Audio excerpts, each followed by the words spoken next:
Hello and good morning everyone. आप सभी लोगों का स्वागत है आपके अपने यूट्यूब चैनल स्टडी ग्लॉस पर। मैं हूं डॉक्टर मोनिका और आज हम 23 जुलाई से रिलेटेड जितने भी इम्पोर्टेंट क्वेश्चन बन सकते हैं उन पर डिस्कशन करने वाले हैं और क्वेश्चन से रिलेटेड जितने भी इम्पोर्टेंट फैक्ट होते हैं साथ में वो भी मैं आपको बताऊंगी। ये हमारा टेलीग्राम चैनल है, यहाँ पर आपको क्विज अवेलेबल हो जाएगी और इस लेक्चर की जो PDF है वो भी आपको यहाँ मिल जाएगी। ये आपके लिए आज का मोटिवेशनल कोट है।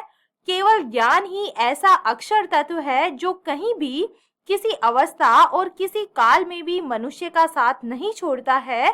तो इसी मोटिवेशनल कोट के साथ में हम स्टार्ट करते हैं आज का सेशन। फर्स्ट क्वेश्चन है, who has been appointed by the central government as the chairman of the committee constituted to strengthen the minimum support price system. केंद्र सरकार ने न्यूनतम समर्थन मूल्य व्यवस्था को मजबूत करने के लिए गठित समिति का अध्यक्ष किसे नियुक्त किया है? तो इसका करेक्ट आंसर होगा संजय अग्रवाल को इसके लिए नियुक्त किया गया है। ए इसका करेक्ट आंसर होगा। सरकार ने न्यूनतम समर्थन मूल्य प्रणाली को मजबूत करने के उपाय सुझाने हेतु एक समिति का गठन किया है और पूर्व कृषि सचिव संजय अग्रवाल समिति के चेयरमैन होने वाले हैं। सरकार ने 3 कृषि कानूनों को वापस लेने के बाद इस समिति का गठन करने का वादा किया था और करीब 8 माह के बाद अब इस समिति का गठन कर दिया गया है। सरकार ने संयुक्त किसान मोर्चों के 3 सदस्यों को इस समिति में शामिल करने का प्रावधान भी किया है। हालांकि कृषि संगठन ने अभी तक समिति के लिए कोई नाम नहीं दिया है। चलिए टॉप 5 नेशनल अपॉइंटमेंट्स को हम रिवाइज करें। New director general of military operation, तो ये बने हैं Manoj Kumar Katiyar. Who has become the new principal scientific adviser of India, तो ये है Ajay Kumar Sood. India first national maritime security coordinator, तो ये बने हैं G Ashok Kumar. New managing director of national highways and infrastructure development corporation limited, तो ये बने हैं Chanchal Kumar. New chairman of Indian farmers fertiliser corporative, तो ये बने हैं Dilip Sanghani. Second number question है, which country has top the Henley passport index 2022। Henley passport index 2022 में कौन सा जो देश है ये शीर्ष स्थान पे रहा है? तो इसका करेक्ट आंसर होगा, इसके अंदर जो जापान है ये इसके अंदर टॉप पे रहा है। 20 का करेक्ट आंसर है।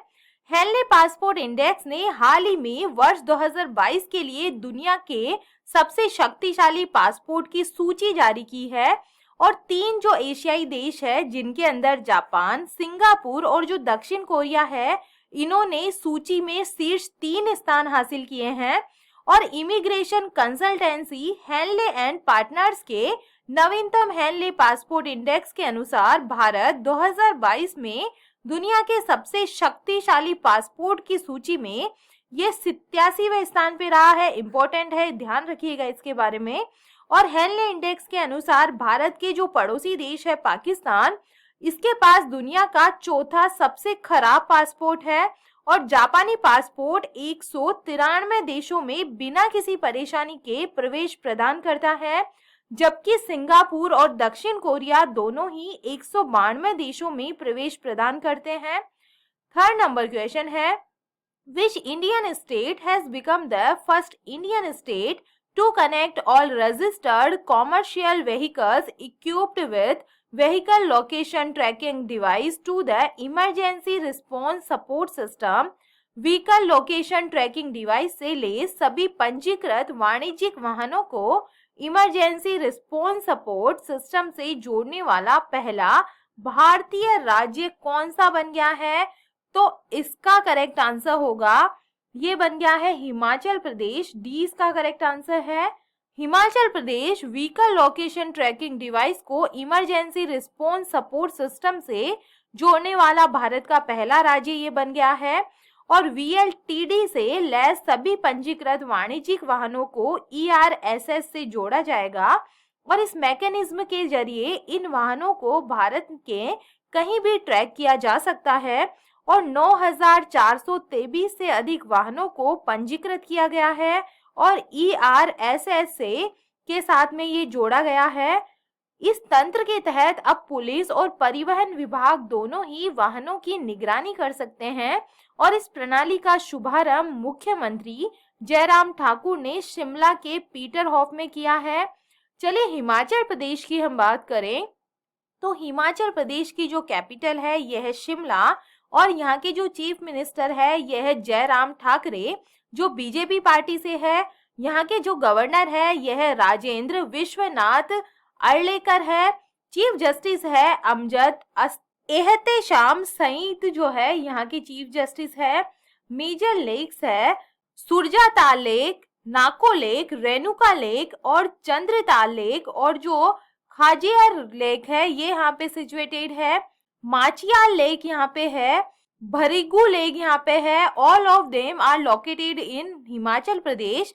मेजर जो पासेस है ये है रोहतांग पास और जो शिप किला जो पास है ये भी यहाँ पे सिचुएटेड है। यहाँ पे 4 जो है लोकसभा सीट्स है, यहाँ पे 3 राज्यसभा सीट्स है और 68 जो है ये विधानसभा सीट्स यहाँ पे अवेलेबल है। 4 नंबर क्वेश्चन है who has been honoured with Kerala's highest film award J C Daniel award 2022। Kerala के सर्वोच्च फिल्म पुरस्कार जैसी डैनियल अवार्ड 2022 से किसे सम्मानित किया गया है? तो ये किया गया है केपी कुमारन को जो मलयालम फिल्म प्रोड्यूसर है। इसका करेक्ट आंसर होगा। मलयालम फिल्म निर्माता केपी कुमारन को केरल के सर्वोच्च फिल्म पुरस्कार जैसी डैनियल अवार्ड से सम्मानित किया गया है। कुमारन ने मलयालम फिल्म उद्योग में उनके योगदान के लिए ये जो पुरस्कार है ये जीता है और इस पुरस्कार में 5 लाख रुपए का नगद पुरस्कार और एक प्रशस्ति पत्र और एक पट्टिका शामिल है।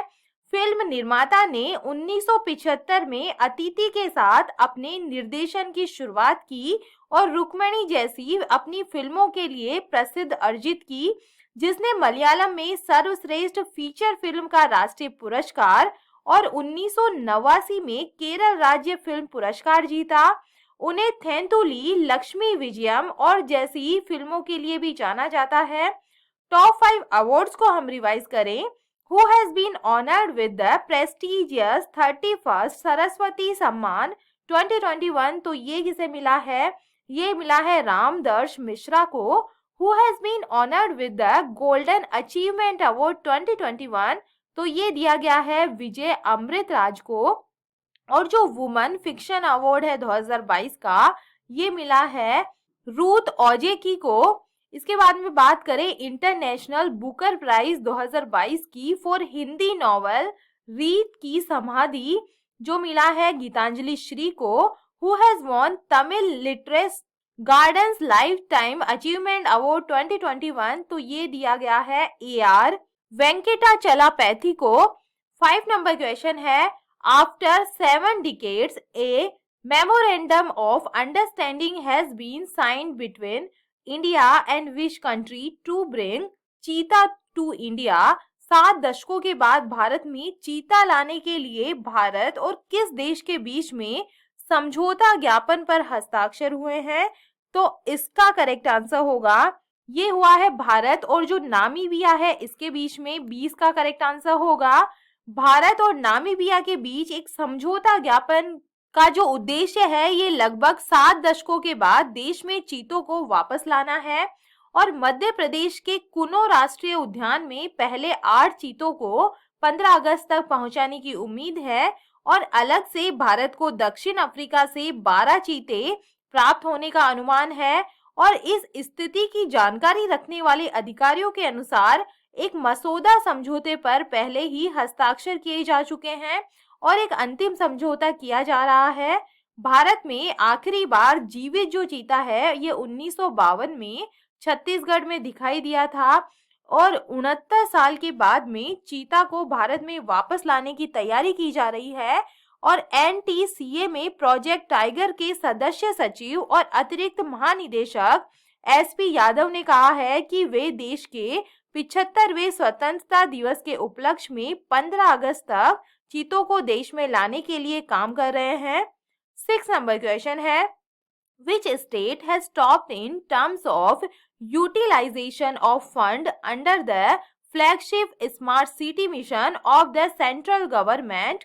केंद्र सरकार के प्रमुख स्मार्ट सिटी मिशन के तहत धन के उपयोग करने के मामले में कौन सा राज्य शीर्ष स्थान पे रहा है?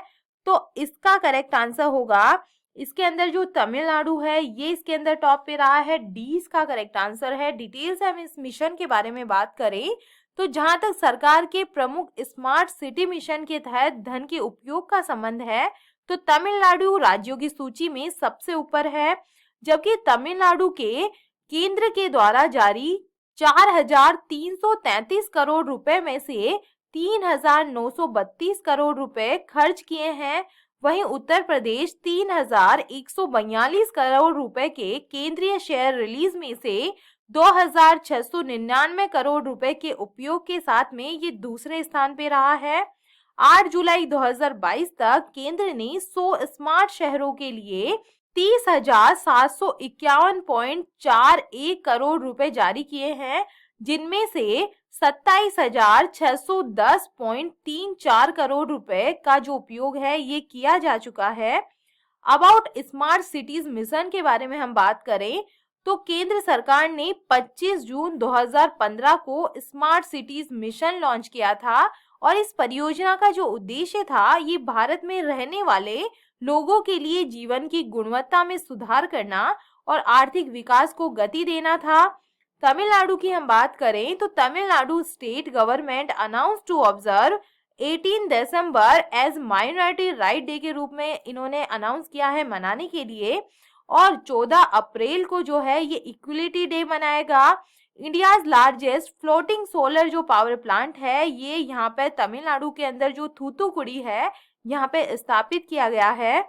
The Tamil Nadu state government has launch the Naan Mudhalvan जो योजना है ये यहाँ पे चलाई जा रही है। मरीन इलाइट फोर्स का गठन यहाँ पे किया गया है कंजर्वेशन ऑफ मरीन लाइफ के लिए। जो जल्लीकट्टू है ये यहाँ पे ऑर्गेनाइज करवाया जाता है तमिलनाडु के अंदर। 7 नंबर क्वेश्चन है, who has become the world's 4th richest person overtaking Bill Gates in the real time billionaires list release by Forbes. Forbes के द्वारा जारी रियल टाइम अरबपतियों की सूची में बिल गेट्स को पछाड़कर दुनिया के चौथे सबसे अमीर व्यक्ति कौन से बन गए हैं? तो इसका करेक्ट आंसर होगा, ये बन गए हैं गौतम अडानी। 20 का करेक्ट आंसर होगा। फोर्ब्स रियल टाइम अरबपतियों की सूची के अनुसार भारत के सबसे अमीर व्यक्ति गौतम अडानी अब माइक्रोसॉफ्ट के संस्थापक बिल गेट्स को पीछे छोड़ते हुए दुनिया के चौथे सबसे अमीर व्यक्ति ये बन गए हैं। और ये जो वृद्धि है ये तब हुई है जब गेट्स ने घोषणा की है कि वह अपनी संपत्ति का $20 बिलियन अपने गैर लाभकारी संगठन bill and Melinda Gates foundation को ये दान कर देंगे। एलोन मस्क 230 बिलियन डॉलर की कुल संपत्ति के साथ में सबसे अमीर व्यक्ति अभी है, और इसके बाद में है लुई वुइटन के बर्नार्ड अर्नोल्ड दूसरे स्थान पर है, और अमेजन के जो जेफ बेजोस है ये तीसरे स्थान पे हैं, और चौथे नंबर पे कौन बन गए हैं? भारत के जो गौतम अडानी है ये बन गए हैं। 8 नंबर क्वेश्चन है, who has written the book beyond the misty veil written on temples. मंदिरों पर लिखी गई बियॉन्ड द मिस्टी वेल नामक पुस्तक को किसने लिखा है? तो इसका करेक्ट आंसर होगा, ये आराधना जौहरी के द्वारा लिखी गई है। सी इसका करेक्ट आंसर होगा। मुख्यमंत्री पुष्कर सिंह धामी ने उत्तराखंड के मंदिरों पर सुश्री आराधना जौहरी जो सीनियर IAS ऑफिसर है इनके द्वारा लिखित जो पुस्तक है beyond the misty veil temple tales of Uttarakhand का विमोचन इन्होंने किया है। और ये जो बुक है ये देश विदेश में उत्तराखंड के दिव्य मंदिरों के प्रमाणिक परिचय के रूप में जानी जाएगी। और पूर्व IAS अधिकारी आराधना जौहरी जिन्होंने पहले नैनीताल के जिला अधिकारी के रूप में काम किया है, और देवभूमि उत्तराखंड के पौराणिक मंदिरों पर आधारित पुस्तक हमें हमारी संस्कृति और पौराणिक कथाओं के बारे में बताती है। 4 धाम के अलावा धार्मिक पर्यटन को भी बढ़ावा दिया जाना चाहिए। पुस्तक उत्तराखंड के मंदिरों, उनके महत्व और उनसे जुड़ी कहानियों के बारे में बात करती है। टॉप 5 बुक्स को हम रिवाइज करें business of sports the winning formula for success जो बुक है ये विनीत कर्णिक के द्वारा लिखी गई है। How China seize India and the world जो बुक है ये श्याम सरन के द्वारा लिखी गई है। Leaders politicians citizen 50 figures who influenced India's politics तो ये जो बुक है ये राशिद किडवाई के द्वारा लिखी गई है। Listen to your heart the London adventure जो बुक है ये रस्किन बॉन्ड के द्वारा लिखी गई है। ए प्लेस कॉल्ड होम जो बुक है ये प्रीति शिनॉय के द्वारा लिखी गई है। 9 नंबर क्वेश्चन है where was the first seminar of naval innovation and indigenisation organisation organised by the Indian navy named Swavalamban 2022। भारतीय नौसेना के द्वारा नौसेना नवाचार और स्वदेशीकरण संगठन की पहली स्वावलंबन 2022 नामक संगोष्ठी कहां पर आयोजित हुई है? तो इसका करेक्ट आंसर होगा ये जो संगोष्ठी है ये नई दिल्ली के अंदर आयोजित की गई है। डी इसका करेक्ट आंसर होगा। नौसेना नवाचार और स्वदेशीकरण संगठन की पहली स्वावलंबन नामक संगोष्ठी नई दिल्ली में आयोजित हुई है और प्रधानमंत्री नरेंद्र मोदी ने मुख्य अतिथि के रूप में इस संगोष्ठी में हिस्सा लिया है। 18 और 19 जुलाई 2022 को आयोजित होने वाले 2 दिवसीय संगोष्ठी का जो उद्देश्य है ये रक्षा क्षेत्र में आत्मनिर्भरता प्राप्त करने की दिशा में भारतीय उद्योग और शिक्षाविदों को शामिल करना है। और ये जो उद्योग है ये शिक्षा जगत सेवाओं और सरकार के नेताओं को रक्षा क्षेत्र के लिए विचारों और सिफारिशों के साथ एक साझा मंच पर एक साथ आने के लिए एक मंच प्रदान करना है। नवाचार स्वदेशीकरण आयुध और विमानन को समर्पित सत्र आयोजन किए जाएंगे। इंडियन नेवी की हम बात करें तो इसका हेडक्वार्टर न्यू दिल्ली के अंदर है। नेवी जो डे है ये सेलिब्रेट किया जाता है 4 दिसंबर को। चीफ ऑफ नेवी कौन है? आर हरि कुमार है। INS Karanj has been inducted into the Indian navy तो जो है ये है submarine who has developed India's first air drop container Samyak NG तो ये जो है ये डेवलप किया गया है DRDO और इंडियन नेवी के द्वारा। 10 नंबर क्वेश्चन है who has been appointed as the new MD of Ratan India Power. Ratan India Power के नए MD किसे नियुक्त किया गया है? तो इसका करेक्ट आंसर होगा ब्रिजेश गुप्ता को बनाया गया है। सी इसका करेक्ट आंसर है। रतन इंडिया पावर ने ब्रिजेश गुप्ता को अपना जो नया MD इन्होंने नियुक्त किया है और इन्हें भारत और विदेशों में अक्षय इस्पात खनन और कमोडिटी क्षेत्र में काम करने का अनुभव है। ब्रिजेश गुप्ता ने Adani enterprises SR group Welspun और अथा ग्रुप में नेतृत्व के पदों पर काम किया है। इसके अलावा उनके पास संयुक्त राज्य अमेरिका मध्य पूर्व ईरान और भारतीय उपमहाद्वीप में भौगोलिक क्षेत्रों में काम करने का वैश्विक अनुभव भी है। रतन इंडिया पावर एक निजी बिजली उत्पादन कंपनी है जिसकी महाराष्ट्र में अमरावती और नासिक में 2700 मेगावाट थर्मल पावर प्लांट की स्थापित क्षमता है जिसमें 18,615 करोड़ रुपए का निवेश है।